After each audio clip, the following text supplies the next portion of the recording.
ನೀವ್ ಹೇಳಿದ್ರಿ ಒಂದು ಪುರುಷನ ಸಕ್ಸಸ್ ಹಿಂದೆ ಮಹಿಳೆ, ಅದು ಗೊತ್ತಿಲ್ಲ. ಅಂದ್ರೆ ಆ ಲೈನ್ ನಮ್ಮಿಬ್ರ ವಿಷಯದಲ್ಲಿ ಸೂಟ್ ಆಗಲ್ಲ. ಯಾಕಂದ್ರೆ ಹ್ಮ್. ಅವನ್ ಏನ್ ಗೆದ್ದಿದಾನೆ, ಅವನ್ ಏನ್ ಇಷ್ಟು ಜನ ಪ್ರೀತಿ ಗಳಿಸಿದಾನೆ, ಅವನೇನ್ ಸಾಧನೆ ಮಾಡಿದಾನೆ, ಅದಷ್ಟು ಅವನ ಟ್ಯಾಲೆಂಟ್, ಅವನ ಆಟದಿಂದ ಅಷ್ಟೇ. ನಾನ್ ಏನೂ ಮಾಡಿಲ್ಲ. ನನ್ನ ಒಂದ್ ಸ್ವಲ್ಪ ಇನ್ವೆಸ್ಟ್ಮೆಂಟು ಇಲ್ಲ ಅದ್ರಲ್ಲಿ. ನನ್ ಒಂಚೂರು ಎಫರ್ಟ್ ಇಲ್ಲ. ಅವನ್ ಏನ್ ಪ್ರೀತಿ ಗಳಿಸಿದಾನೆ, ಅವನ್ ಏನ್ ಗೆದ್ದಿದಾನೆ ಇವತ್ತು, it's all because of him and ಅವನ ಆಟದಿಂದ. ಅದೇ ರೀತಿ ನಾನು ಏನೇ ಅದು ನೆಗೆಟಿವ್ ಆಗಿದ್ಯಾ ಪಾಸಿಟಿವ್ ಆಗಿದ್ಯಾ ಎಲ್ಲದಕ್ಕೂ ನಾನೇ ಕಾರಣ ಆಗ್ತೀನಿ.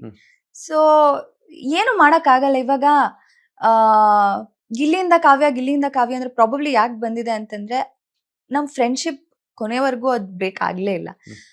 ಒಂದ್ ಪಕ್ಷ ಅದ್ ಬ್ರೇಕ್ ಆಗೋ ತರ ಇತ್ತು ಅಂದಿದ್ರೆ ಇವಾಗ ನೋಡಿ ನಾನು ಹೊರಗಡೆ ಬಂದ್ಮೇಲೆನೆ ಜಸ್ಟ್ ಬಿಕಾಸ್ ಅವನ್ನ ನಾಮಿನೇಟ್ ಮಾಡಿದೀನಿ ಅನ್ನೋದಕ್ಕೆ ಒಂದಿಷ್ಟು ನೆಗೆಟಿವ್ಸ್ ಆಗಿದೆ. ನಮ್ ಫ್ಯಾಮಿಲಿಯವ್ರು ಬಂದು ಇದನ್ನ ಚೆನ್ನಾಗಿದೆ, ಫ್ರೆಂಡ್ಶಿಪ್ ಕಂಟಿನ್ಯೂ ಆಗಿದೆ ಅನ್ನೋದಕ್ಕೆ ಇನ್ನೊಂದೇನೋ ಬಕೆಟ್ ಅಂತಾನೋ ಇನ್ನೊಂದೇನೋ ಬಂದಿದೆ. So one are the other reason ನಾನು ಯಾರು ಏನೇ ಮಾಡಿದ್ರು ಎರಡು ಬರುತ್ತೆ, ಕಾಮೆಂಟ್ಸ್ ಬಂದೇ ಬರುತ್ತೆ. ಏನು ಮಾಡಕ್ಕಾಗಲ್ಲ. ಅಂದ್ರೆ ನಾವು ಬಿಗ್ ಬಾಸ್ ಅಲ್ಲೇ ಹೇಳ್ತಿದ್ವಿ ಗೊತ್ತಾ, ಪರ್ಸ್ಪೆಕ್ಟಿವ್ಸ್.